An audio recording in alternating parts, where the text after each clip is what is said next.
Wanariadha 7 pamoja na maafisa 4 leo asubuhi wameondoka nchini kuelekea huko Eugene, Oregon nchini Marekani kushiriki kwenye mashindano ya dunia ya riadha kwa chipukizi walio chini ya umri ya miaka 20 yatakayofanyika kuanzia tarehe 5 hadi 9 Agosti mwaka huu.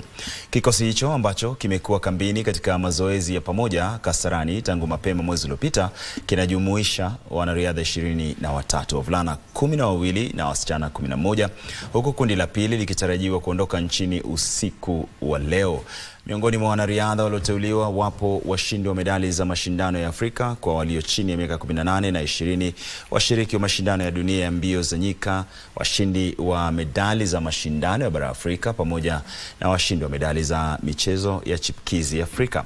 Kenya inalenga kuboresha matokeo yake ya mwaka 2024 huko Lima, Peru, ilikomaliza katika nafasi ya 5 kwa kujinyakulia jumla ya medali 7, dhahabu 3, fedha 3 na shaba 1.